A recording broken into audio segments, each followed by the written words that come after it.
Alhamdulillahi wa kafa wassalatu wassalamu ala nabiyyina al-mustafa wa ala alihi wa sahbihi ila yaumil wafa amma ba'd.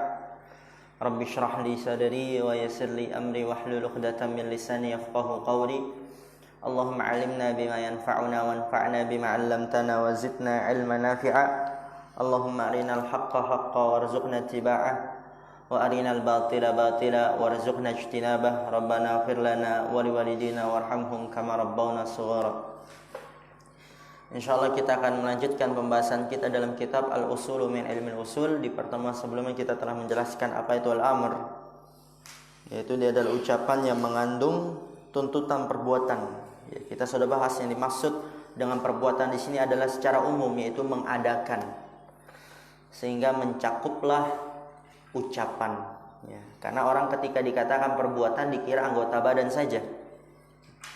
Maka di sini dijelaskan oleh penulis yang dimaksud perbuatan adalah mengadakan, sehingga mencakup ucapan juga. Ala wajhil isti'la, yaitu dari yang tinggi. Dan kita juga sudah membahas siyagul amri, bentuk-bentuk amr, perintah. Ada 4. Yang pertama fi'il amr, ya kalau antum jumpa fi'il amr yang menunjukkan perintah, jelas. Kedua ismu fi'lil amri, menunjukkan perintah. Ketiga al-masdaru an-naibu an fi'lil amri, masdar yang menggantikan dari fi'il amr, menunjukkan perintah. Yang keempat al-mudhari'u al-makrunu bilamil amri, fi'il mudhari' yang diiringi dengan lamul amr, litu'minu, litadhhab, litakhruj, lituraji.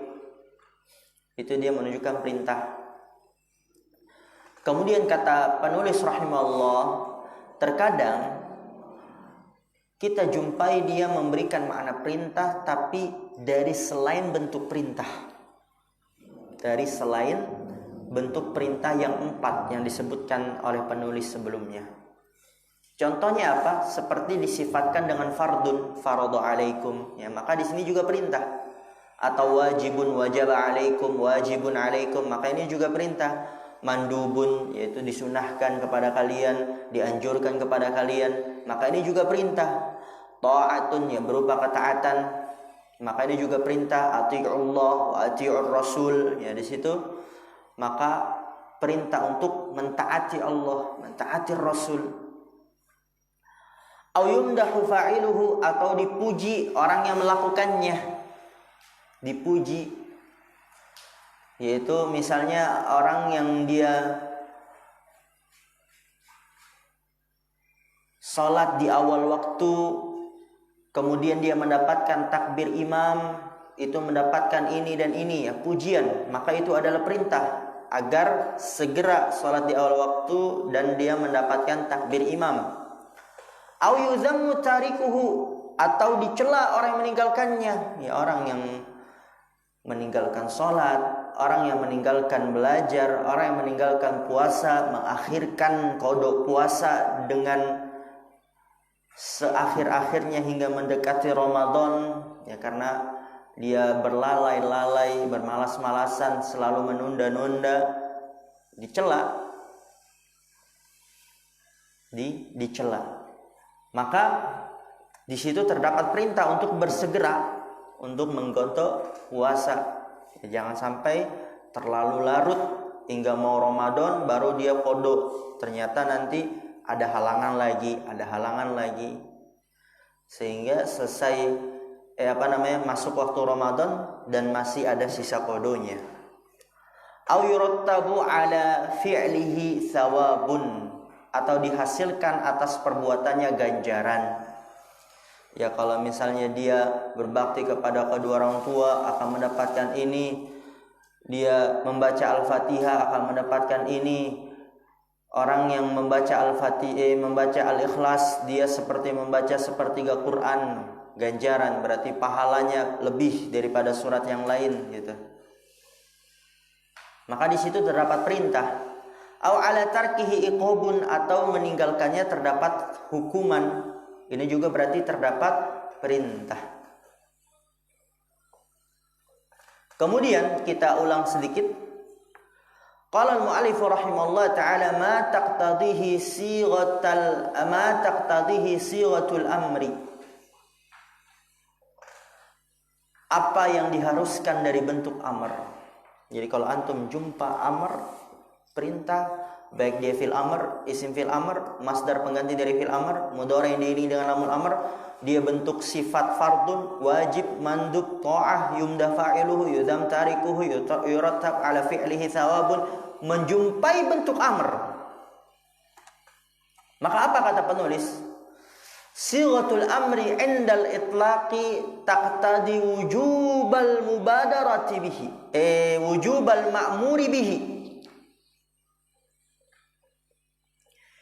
Sighatul amri indal itlaq, bentuk perintah ketika secara penggunaan secara umum, ketika penggunaan secara umum, taqtadi wujubal ma'muri bihi, mengharuskan wajib diperintahkan dengannya. Mengharuskan wajib diperintahkan dengannya, yaitu wajib dilakukan. Wal mubadarata bi fi'lihi fauran, dan mengharuskan bersegera dengan melakukannya dengan cepat. Ini konsekuensi atau keharusan dari bentuk amr. Wajib dikerjakan dan wajib bersegera dengan mengerjakannya secara cepat. Apa dalilnya kalau bentuk amr, bentuk perintah itu mengharuskan wajib dikerjakan?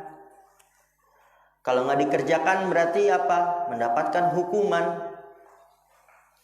Yaitu wa minal adil fa minal adillati ala annaha taqtadil wujuba.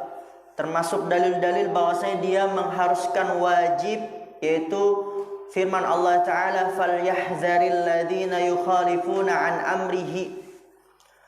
Maka hendaknya seseorang berhati-hati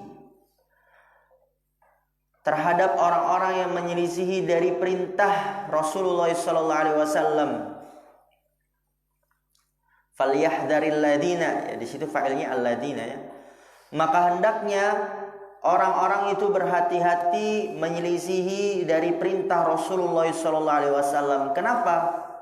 Berarti apa? Enggak boleh diselisihi. Harus dikerjakan, wajib dikerjakan. Karena kalau menyelisihi, tidak mau mengerjakan, antusibahum fitnatun, ya. Mereka tertimpa fitnah, yaitu az-zaig, nanti dijelaskan. Yaitu maksudnya apa? Kesesatan. Au yusibahum adzabun alim, atau mereka tertimpa azab yang pedih. Maka ini menunjukkan bahwa apabila ada perintah itu mengharuskan wajib dikerjakan. Karena di situ Allah mengatakan kalau menyelisihi perintah Rasulullah, hati-hati akan tertimpa fitnah atau tertimpa azab yang pedih. Kata penulis, wajhud dalalati anna Allah hazzara al-mukhalifina an amri rasuli sallallahu alaihi wasallam. Wajhud dalalati, sisi pembahasannya, sisi pendalilannya, anna Allah hazzara al-mukhalifin, bahwasanya Allah memperingati orang-orang yang menyelisihi dari perintah Rasulullah sallallahu alaihi wasallam. Memperingati dengan apa? Antusibahum fitnah. Kalau menyelisihi, mereka akan tertimpa fitnah. Apa fitnah di sini? Wahiyaz zaik, yaitu kesesatan. Au yusibahum adzabun alimun, atau mereka tertimpa azab yang pedih. Maka apa kata penulis? Wa tahdziru bimithli dzalika la yakunu illa ala tarki wajibin. Peringatan semisal itu, tertimpa fitnah, yaitu kesesatan, bahkan tertimpa azab yang pedih, itu peringatan yang besar. La yakunu, hal itu tidaklah terjadi illa ala tarki wajibin, kecuali karena meninggalkan hal yang wajib. Berarti kalau ada perintah, itu dia memberikan konsekuensi wajib yang diperintahkan. Wajib dikerjakan. Fadalla ala anna amra Rasul sallallahu alaihi wasallam al-mutlaqa yaqtadi wujuba fi'lil ma'muri. Maka hal itu menunjukkan bahwasannya perintah Rasulullah SAW secara umum, secara mutlak mengharuskan wajibnya mengerjakan yang diperintahkan. Jadi kalau ada perintah, maka itu memberikan konsekuensi wajib dikerjakan. Wajib yang diperintahkannya berarti. Wa minal adillati ala annahu lil fawri. Perhatikan ini pembahasan baru. Dan di antara dari dalil-dalil yang menunjukkan bahwasannya lil fawr, untuk bersegera. Tadi kan bentuk amar ketika penggunaannya secara umum taqdadi wujubal ma'muri bihi, mengharuskan wajib yang diperintahkan, berarti harus dikerjakan. Wal mubadarata, dan bersegera. Apa dalilnya kalau perintah itu harus bersegera dilakukan, jangan diundur-undur? Dalilnya adalah firman Allah Ta'ala, fastabiqul khairat, berlomba-lombalah kalian dalam kebaikan. Ini perintah, berarti kalau ada perintah untuk bersegera dilakukan.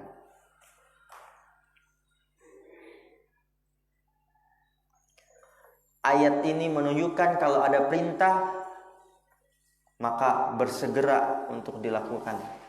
Jangan menunda-nunda. Wal ma'muratu syar'iyyatu khairun, dan perintah-perintah syar'iyyah itu baik. Fastabiqul khairat, berlomba-lombalah kalian dalam kebaikan, dan perintah dalam syariat itu baik. Berarti apa? Kerjakanlah segera perintah yang Allah perintahkan kepadamu, yang Rasulullah perintahkan kepadamu. Segera berlomba-lombalah gitu. Wal amru bil istibaqi ilaiha, perintah dengan berlomba-lomba kepadanya, yaitu kepada kebaikan-kebaikan, dan perintah syar'i itu adalah kebaikan. Dalilun ala wujubil mubadarati, itu adalah dalil atas wajibnya bersegera. Wajib sholat, bersegera. Wajib puasa, bersegera. Wajib berbakti kepada orang tua, bersegera.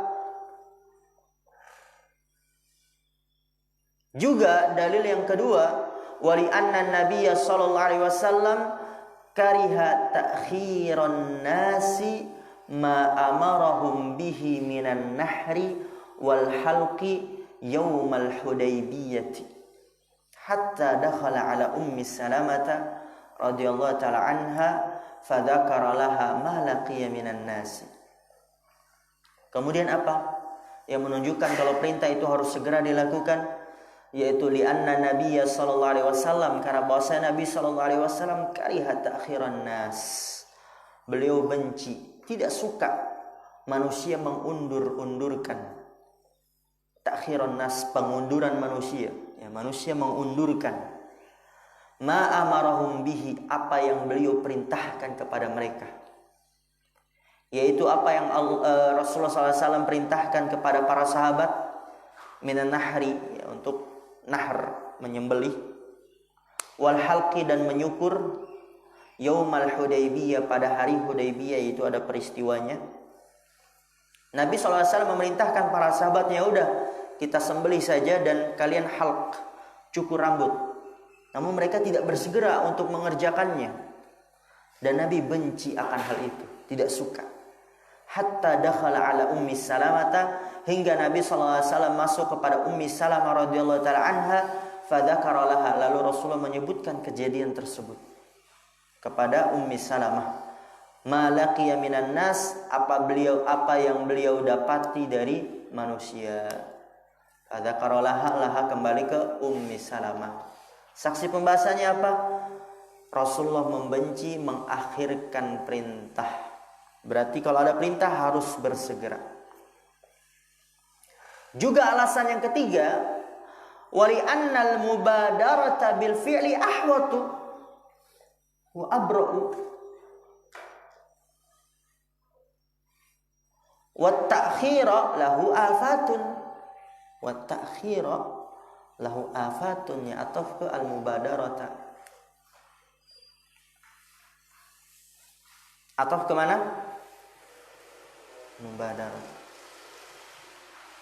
Wa yaqtadi tarakuma, ya tarakuma. Tadi Ana bilang tarakim, ya tarakuma.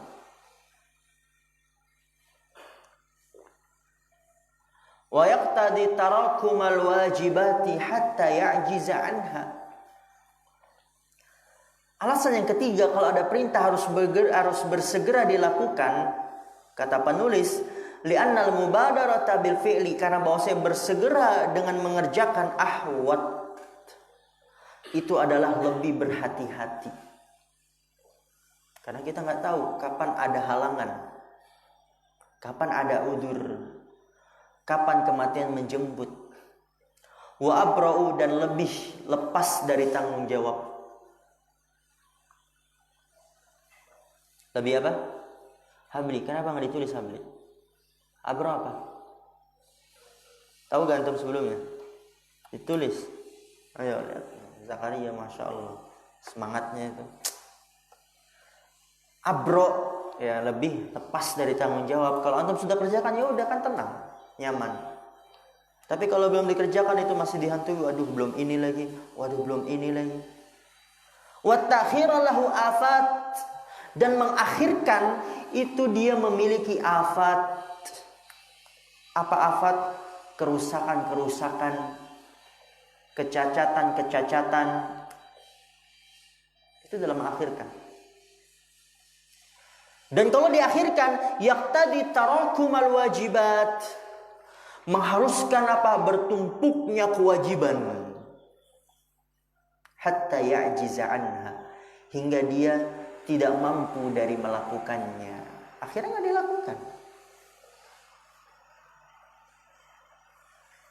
Jadi misalnya punya utang puasa 20, karena mungkin perempuan haid. Setelah Ramadan dia nanti ajalah. Kodonya nanti ajalah. 20 masih banyak tuh. Sedangkan nanti perempuan itu kalau mau kodo puasa nggak bisa langsung 20, karena pasti ada masa jedanya, nanti haid lagi, haid lama lagi. Ya seperti itu, semakin bertumpuk sehingga nanti kalau udah dekat Ramadan nggak mampu, akhirnya jatuh dalam dosa. Kemudian kata penulis rahimahullah ta'ala, tadi udah selesai. Bentuk perintah mengharuskan dua hal. Apa? Wajibnya yang diperintahkan. Wajib berarti wajib dilakukan. Yang kedua, bersegera. Tadi dalil dan alasannya sudah kita sebutkan. Kemudian kata penulis rahimahullah, waqad yakhrujul amru 'anil wujubi wal fawriyati lidalilin yaqtadi dzalik.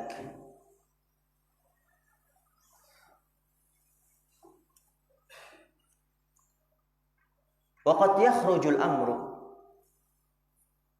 dan terkadang perintah keluar 'anil wujubi, dari kewajiban, yaitu ada perintah tapi tidak menunjukkan kewajiban. Misalnya perintah tapi menunjukkan hal itu sunnah, bukan wajib. Perintah tapi menunjukkan hal itu dibolehkan. Mau ngerjain ya bagus, nggak ngerjain ya nggak apa-apa. Ngerjain nggak apa-apa, ya nggak ngerjain juga nggak apa-apa. Maksudnya dibolehkan, bukan bagus ya, dibolehkan. Jadi terkadang perintah keluar dari kewajiban, yaitu tidak menunjukkan kewajiban. Wal fawriyati, dan dari bersegera. Li dalilin yaqtadi dzalik, karena dalil yang mengharuskan hal itu. Fayakhruju 'anil wujubi ila ma'anin minha. Perintah keluar dari kewajiban kepada makna-makna. Salah satu darinya adalah yang pertama an-nadbu, sunnah. Ya, perintah tapi ternyata bukan wajib, akan tapi sunnah. Seperti firman Allah Ta'ala, wa ashhidu idza tabaya'tum, dan persaksikanlah apabila kalian jual beli. Jadi kalau ada jual beli, misal antum beli barang, disunahkan itu harus ada saksinya. Ya saksi berarti apa? Kalau laki-laki itu 1, kalau perempuan 2. Ya antum misalnya mau beli COD-an sama habli gitu kan. COD-an apa? HP. Ya. Disunahkan itu harus ada saksinya, misalnya ngajak gio. Kalau laki-laki ya. Kalau antum sama umi antum mau ditemenin umi antum berarti 2, umi antum sama adik perempuan antum. Ingat, ditemenin perempuan yang mahram ya. Kalau misalnya perempuannya yang beli, perempuan lah yang beli, berarti dia minta ditemenin sama 2 temannya. Itu sunnah. Perintah kan, asyhidu, saksikanlah apabila kalian saling jual beli. Namun ini perintahnya menunjukkan sunnah, bukan wajib. Apa dalilnya? Nanti ada. Fal amru bil ishhadi ala tabayu'i lin nadbi. Perintah untuk mendatangkan saksi ala tabayu' atas jual beli itu lin nadbi, untuk menunjukkan sunnah, bukan wajib. Apa dalilnya?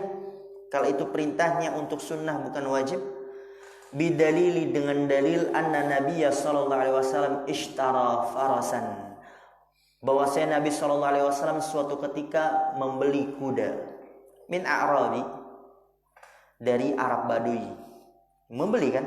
Namun apa? Walam yushhad, tidak dipersaksikan. Kalau yushhid, walam yushhid, dan Nabi tidak mendatangkan saksi.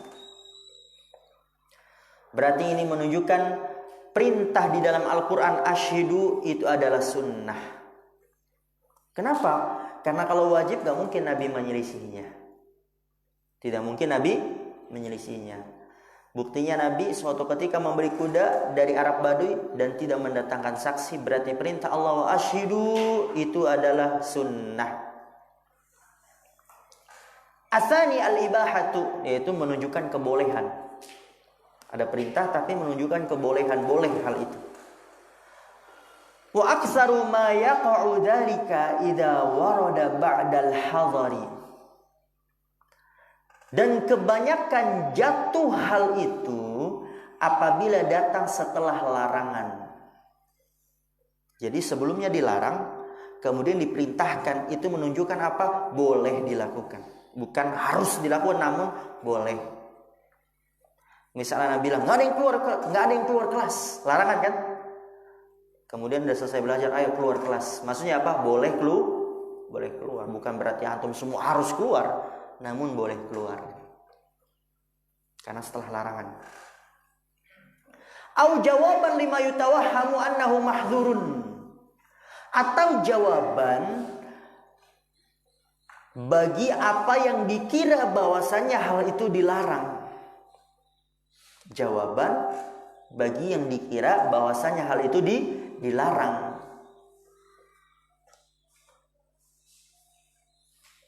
Misal Faruk nih, dia dari luar kan, nunggu dia di depan situ.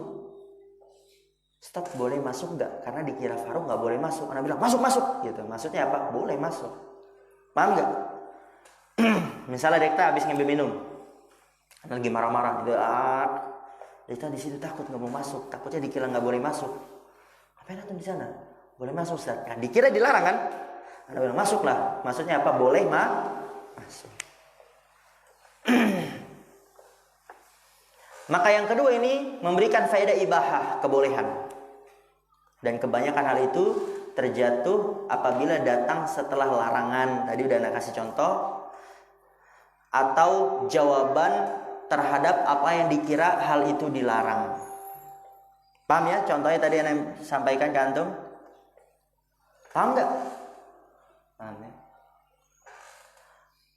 Dan didatangkan contoh oleh penulis rahimahullah ta'ala dari Al-Quran. Mithaluhu ba'dal hadari. Contohnya setelah larangan. Ya, diperintah dan itu sebelumnya dilarang. Berarti perintahnya setelah larangan. Itu menunjukkan boleh. Contohnya apa? Firman Allah ta'ala.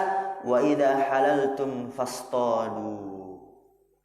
Apabila kalian sudah bertahallul ketika umroh dan haji, fastadu, maka berburulah. Maksudnya apa? Boleh berburu. Kenapa? Karena sebelumnya dilarang. Kalau habis tahallul nggak boleh berburu. Kemudian datang lagi firman Allah, idza halaltum fastadu, apabila kalian sudah bertahallul, berburulah. Maksudnya apa? Boleh berburu. Ini menunjukkan kebolehan, bukan perintah. Ya kayak tadi contoh, nggak boleh ada yang keluar kelas karena masih dalam waktu belajar. Ketika sudah selesai, Anda bilang keluarlah dari kelas, yaitu boleh keluar kelas. Dan di sini Allah mengatakan wa idza halaltum fastadu, kalau kalian sudah bertahallul, berburulah. Bukan berarti kalau udah bertahallul wajib berburu, enggak. Namun boleh berburu. Kenapa? Karena sebelumnya dilarang. Nah, ini sangat bermanfaat dalam kita mempelajari usul fikih agar tidak salah dalam mengamalkan. Fal amru bil istiyadi lil ibahati, maka perintah dengan berburu di ayat surat Al-Maidah ayat 2 itu ya, lil ibahati, untuk menunjukkan kebolehan. Kenapa? Liwuqu'ihi ba'dal hadari, karena jatuhnya dia setelah larangan. Al-mustafadi, yang diambil dari firman Allah Ta'ala Al-Maidah ayat 1-nya, ghayra muhillis saidi wa antum hurum. Tidak untuk orang yang bertahallul berburu. Tidak boleh orang yang bertahallul dia berburu. As-said itu berburu, muhalli orang yang bertahallul. Wa antum hurum, dan kalian haram, yaitu berada di tempat yang haram, di Mekah dan Madinah. Nah, di sini dilarang di Al-Maidah ayat 1, kemudian datang lagi ayat Al-Maidah ayat 2, fastadu, maksudnya apa? Boleh. Wa mithaluhu jawaban lima yutawahhamu annahu mahdzurun, dan contohnya jawaban terhadap apa yang dikira bahwasanya hal itu dilarang. Sabda Rasulullah SAW, if'al wala haraj, lakukan, janganlah berkecil hati. Laharat, janganlah risau. Laharat bisa juga dikatakan tidak mengapa, lakukanlah tidak mengapa. Laharat itu seperti la ba'sa, la mani, ya laharat. Perintahkan if'al, lakukanlah. Namun di sini perintahnya bukan berarti wajib melakukan. Itu menunjukkan boleh dilakukan. Kenapa? Karena dikira awalnya hal itu diharamkan. Kayak tadi misalnya ada orang mau masuk kelas, dikira ustadznya nggak boleh masuk, diharamkan masuk gitu kan. Kemudian Anda bilang masuklah, maksudnya apa? Boleh masuk. Fi jawabi man sa'aluhu fi hajjatil wada'i an taqdimi af'alil haji allati tuf'alu yawmal 'idi ba'duha 'ala ba'din. Ya, Rasulullah mengatakan if'al wala harat, lakukan dan tidak mengapa. Itu fi jawabi, pada jawaban orang yang bertanya kepada Rasulullah pada haji wada. Bertanya apa? An taqdimi af'alil haji, dari mengedepankan perbuatan-perbuatan haji allati tuf'alu yaumal id, yang dilakukan pada hari id, sebagiannya atas sebagian yang lain. Kesimpulannya, di sini perintahnya bukan memberikan faedah wajib, namun memberikan faedah akan kebolehannya. Ketiga, at-tahdidu, ancaman. Perintah namun ancaman. Kok bisa, Ustaz? Misal Anda bilang ada santri ini main-main, bercanda, cengangas, cengenges, terus saya bilang keluar. Maksudnya apa? Ancaman di situ. Keluar antum. Di situ bukan berarti antum keluar, namun itu hanya sebagai ancaman saja. Paham maksudnya ya? Ada yang main-main nih, terus dia bilang keluar antum, bukan berarti dia malah keluar, jangan. Itu hanya ancaman saja. Sebagaimana nanti dalam firman Allah Ta'ala, wa man syaa'a falyu'min, apa lanjutannya? Wa man syaa'a falyakfur. Barang siapa yang mau dia beriman, hendaklah beriman. Barang siapa yang mau kalau dia kufur, hendaklah dia kufur. Perintah gak tuh? Perintah, bukan berarti kafir. Ya, itu hanya sebagai ancaman. At-tahdid. Contohnya apa di sini? Firman Allah Ta'ala, i'malu ma syi'tum, lakukanlah sesuka kalian. I'malu ma syi'tum, lakukanlah semau kalian. Letterlocknya, lakukanlah apa yang kalian hendaki. Terserah kalian mau lakukan yang halal, ngelakuin yang haram, ngerjain perintah atau tidak mengerjakan perintah, jauhi larangan atau tidak menjauhi larangan. Tapi ingat, innahu bima ta'maluna basir. Sesungguhnya Allah Maha melihat apa yang kalian lakukan. Maka di sini apa? I'malu ma syi'tum itu dia sebagai ancaman, bukan berarti antum kerjain juga yang haram. Bukan berarti antum malah meninggalkan juga ketaatan. Itu dia ancaman. Kayak tadi ada orang bercanda, ana bilang keluar, bukan berarti dia juga keluar. Itu hanya sebagai ancaman.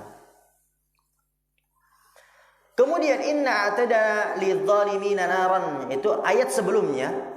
I'malu wa man syaa'a falyu'min wa man syaa'a falyakfur, itu ayat sebelumnya.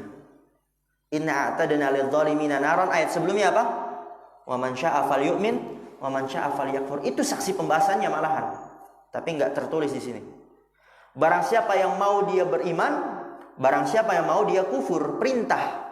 Bukan berarti perintah kufur kemudian dia kufur, tidak. Itu hanya sebagai ancaman. Kenapa? Karena setelahnya Allah mengatakan, inna a'tadna lidzalimina naran. Sesungguhnya kami akan memberikan kepada orang-orang yang zalim itu neraka. Kalau kalian mau muslim, muslim. Kalau kalian mau kufur, kufur. Tapi ingat, Allah akan memberikan kepada orang-orang yang zalim neraka. Kalau kamu mau keluar, keluar. Tapi ingat, kalau keluar nggak boleh masuk lagi, gitu kan? Begitu. Kalau keluar nggak boleh masuk lagi, itu ancaman.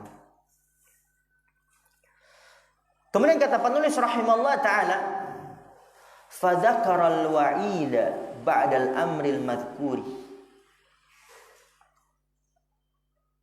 dalilun ala annahu littahdidi. Fadzakaral wa'ida, Allah menyebutkan ancaman setelah perintah. I'malu ma syi'tum, perintah tuh. Kemudian setelahnya apa? Ancaman. Innahu bima ta'maluna basir. Ancaman setelah perintah. Perintah baru kemudian ancaman. Sama aja ya. Ancaman setelah perintah. Perintah baru setelahnya ancaman. Kayak tadi, wa man syaa'a falyu'min wa man syaa'a falyakfur, perintah. Kemudian setelah ancaman, inna a'tadna lidzalimina naran. Dalilun ala annahu littahdid. Itu dalil atas bahwasannya perintah itu untuk ancaman. Bukan berarti dilakukan dia kafir juga, dia kerjakan juga hal yang haram. Bukan, itu adalah ancaman. Lihat tuh, kalau orang tuh belajar Al-Quran otodidak, bahaya gak? Bahaya. Belajar Quran nih, dia cuman ngandalkan terjemahan, gak mau melihat tafsir, gak mau melihat bagaimana perkataan para ulama, dia gak belajar bahasa Arab, dia gak belajar usul fikih, dia jumpa ayat Allah, wa man syaa'a falyu'min wa man syaa'a falyakfur. Akhirnya apa? Semua agama sama. Kata Allah, mau beriman gak apa-apa, mau kafir gak apa-apa tuh. Berarti apa? Ya udah terserah, atau mau iman-iman ya enggak gitu kan. Nah, itu di situ bahaya. Padahal itu perintah untuk ancaman. Tanggung sebenarnya ini. Tapi enggak apalah, antum istirahat. Naktafi bihadzal qadar. Subhanakallahumma bihamdika asyhadu an la ilaha illa anta astaghfiruka wa atubu ilaik. Assalamualaikum warahmatullahi wabarakatuh.